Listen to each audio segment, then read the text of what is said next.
in Overwatch 2, the epitome of my support is cracked is, oh, I'm wildly out of position as Kiriko.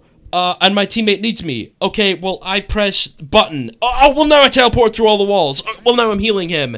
And my papers are... I don't even need to heal. Look at him, because I'm pressing the button, and the papers are flying to him for him, and he's getting healed, and he's continuing to make a mistake, so I'm pressing E. I pressed E. Suzu, you're fine. Hey, guys, it's me. Greed here. Like and subscribe, guys. Okay, listen up. No more trolling. I watched the Space Ranger, Juno trailer, whatever their name is. I don't really care. The first part of the trailer, cool. Flying through the air, pretty epic. Then they land, pretty epic. Then they come like gliding out of their like thing, and they're like they grab their gun, cool. And then she's like shooting her gun, and it's healing people. And then she's also shooting her gun, and it's damaging people, and she needs to aim. I'm like, pretty fucking epic so far, like in this. And she had some mobility, and I'm like, that's pretty cool. I think a mobility-based support is pretty okay. But I think maybe too much mobility, because she could quite literally fly, which is, you know, a little bizarre, but like, I'll give it a chance. You never know. Like, maybe on launch they'll tone it down a bit, or you know what I'm talking about. But then I saw the torpedoes. I saw the torpedoes, and yeah, I'm not feeling too good about the game anymore, dude. The whole hero design direction appears to be showing itself, and we're going, let me tell you, we're going fucking backwards, my friends. We're going backwards. So they were designing this character, and they had seen that everyone was like, guys, we want skill to come back to the game. We want complex heroes that require mechanical skill and game sense and things like this. And you know, we want the game to be hard, and we don't want to get rewarded for brain dead. And they were like, guys, we hear you.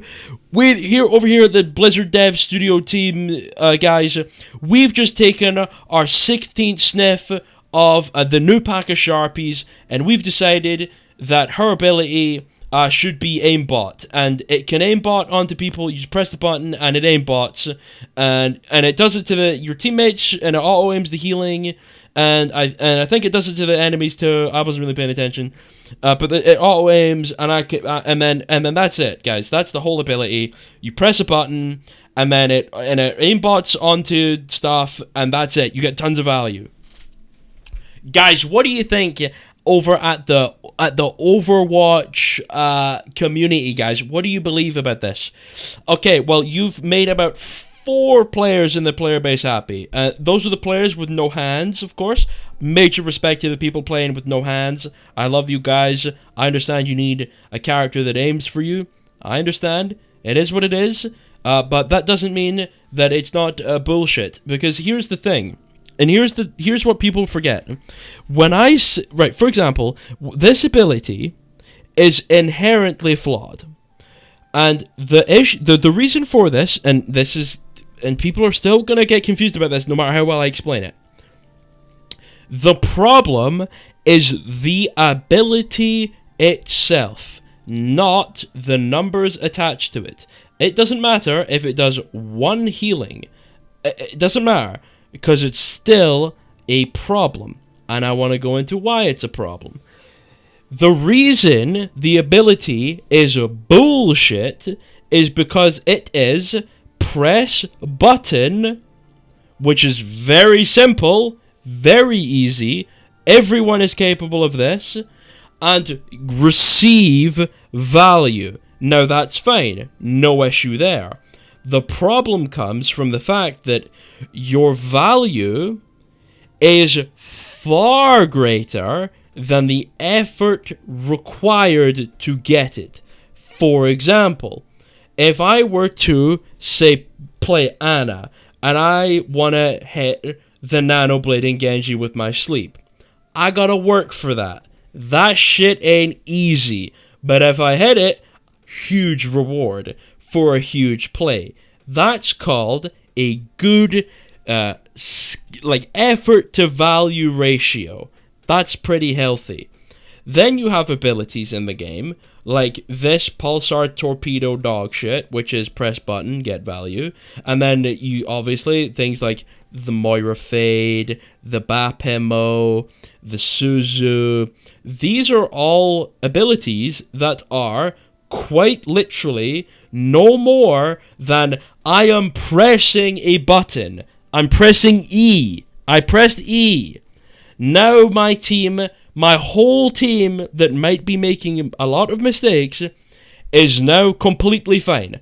I just saved the game, potentially saved the game, by pressing E. Not by aiming, not by thinking and applying some game sense, not by working as a team, not by any critical or logical thinking, not by some crazy playmaking, by pressing E.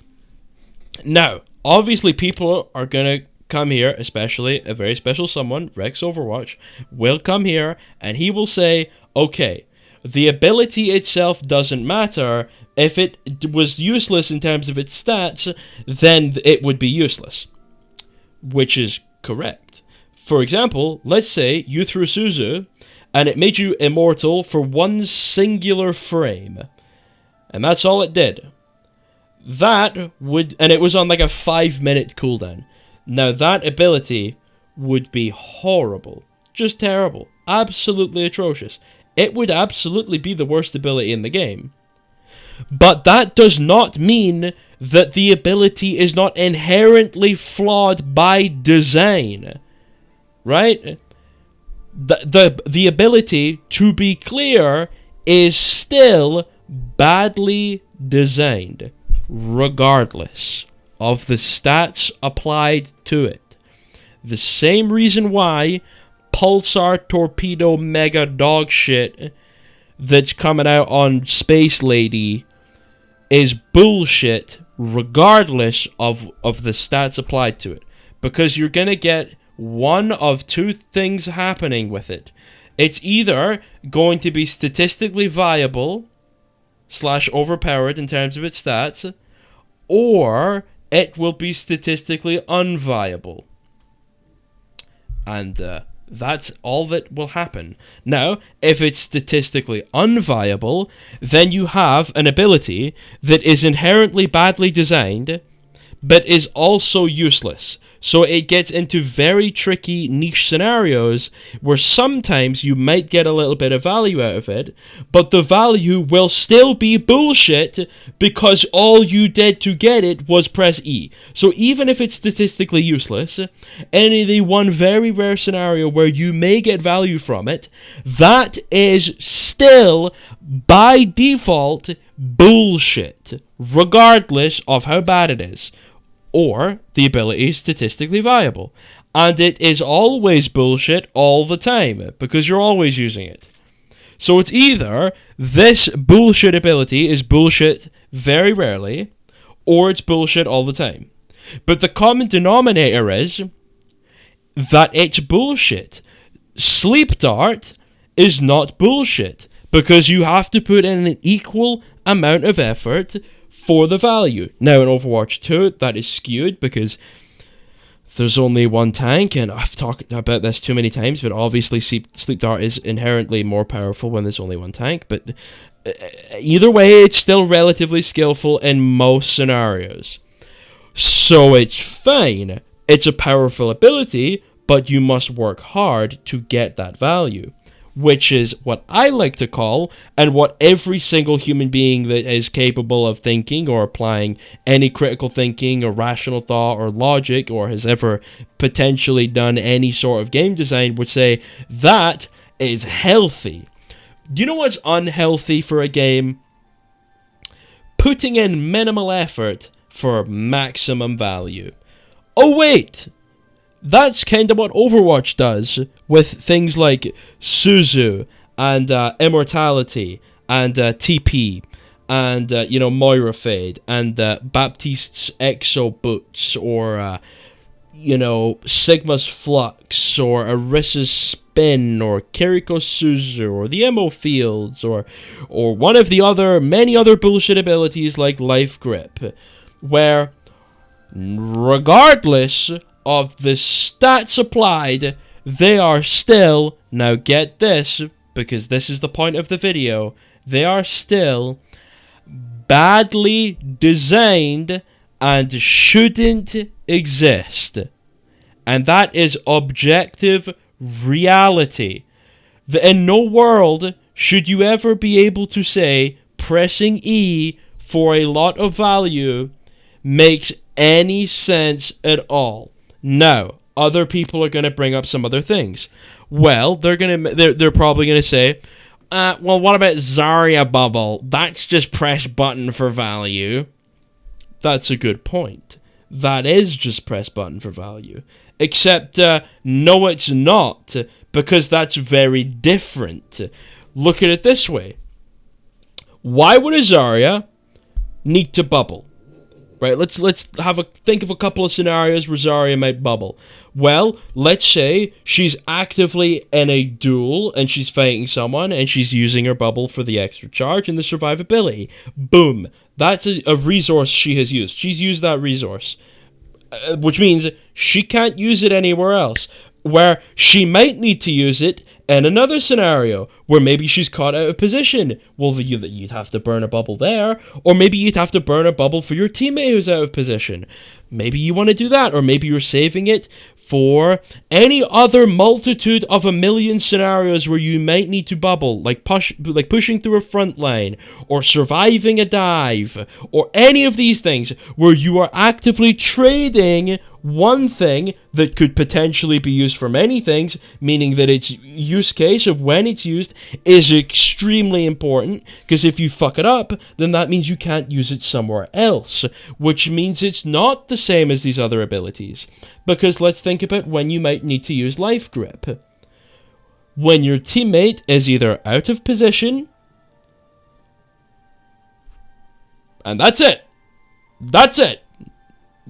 That is it. That's the ability. Your teammate made a mistake and likely deserves to be punished for it if the enemy team capitalize on it. And your entire ability, your entire cooldown, the thing your character is built around is my teammate is out of position and in danger. Press button, revert all of the potential gameplay that could have happened there, the interaction, cut out all of the playmaking, cut out all of the capitalizing on a mistake, cut out all of it. Cut out everything about it, because it's all negated by Lifeweaver saying, I'm pressing E. That is bullshit. But Zarya Bubble is not. Now, other people might go, well, what if you use Life Grip poorly and then another person is out of position? Well, let me tell you. Then they deserve to be punished for their mistake. How about one of those, right? Like, if you're relying on Life Grip, now obviously I can't wait for people to say, well, it's just the same as bubble. If you use all your bubbles, you go up, yeah, exactly, I agree. You deserve to die. Absolutely. But, I cannot believe, okay, now I'm a little tilted. I understand I'm tilted, I apologize. But this was on the Overwatch forums, where someone, and I shit you not, compared Lifeweaver's Life Grip to Zarya's Bubble. I could not fucking believe it, but no, they did that, and it annoyed me, okay? These things are not inherently the same. They are very different. The reason Zarya's Bubble, to keep it simple, the reason Zarya's Bubble is okay is because there are a lot of circumstances where you might need to bubble, and it's important to manage that resource so you have it for when you need it.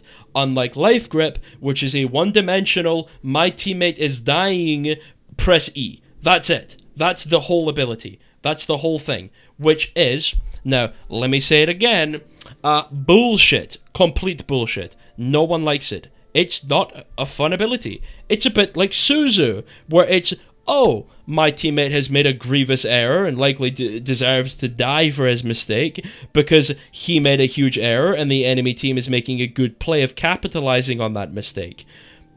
Would be a shame if I pressed E, do you know what I mean? Like, because there is no other scenario where you would need to press that button.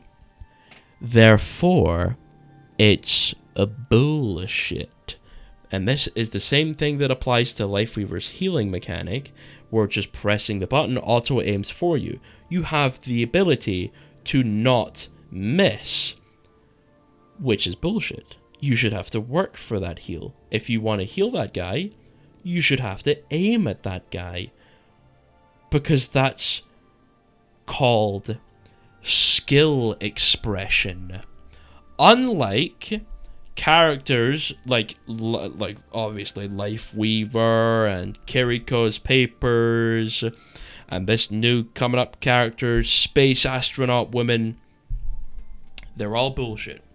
And I remember the days where I would get an Ana player on my team in Overwatch 1, and I would put myself in a terrible position just for this Ana to become Jason Bourne, hit the craziest sleep dart I've ever seen, hit every heal on me, and it was unbelievable. Crazy amounts of skill expression. Everyone's like, well, the Ana swagged out that fight, incredible. Now, in Overwatch 2, the epitome of my support is cracked as, oh, I'm wildly out of position as Kiriko. And my teammate needs me. Okay, well, I press button. Oh, well, now I teleport through all the walls. Oh, well, now I'm healing him. And my papers are... I don't even need to heal. Look at him, because I'm pressing the button, and the papers are flying to him for him, and it's... he's getting healed, and he's continuing to make a mistake, so I'm pressing E. I pressed E. Suzu, you're fine. You know what I mean? Like, come on now, guys. Come on. Like, we cannot compare these things. Like, these are not the same things, right? You know what I'm talking about? I'm so upset by the people who... Now, listen. I'm not making fun of anyone, but that's exactly what I'm doing. If you think any of these abilities are good for Overwatch, I'm sorry, your opinion is wrong. That is just it. Please apply some critical thinking, some logic, anything. Use a little bit of brain power. No, not to be mean, but come on now. No one thinks that Life Grip is a good ability for the game. No one. And if they do, they are either majorly benefiting from it to the point where they've never experienced how bad it actually is, and they've only experienced the benefits, therefore they have no perception of what it would be like to experience it negatively, therefore they can't assume that it would be bad because they've never experienced it that way, or they're an idiot, and it tends to be the latter. Anyway, I got so upset this video, I'm losing my voice if you couldn't tell. So I'm going to go drink some milk. Okay? I love you. Mwah. Goodbye, gamers. Mwah. Mwah. Mwah. Mwah. Mwah.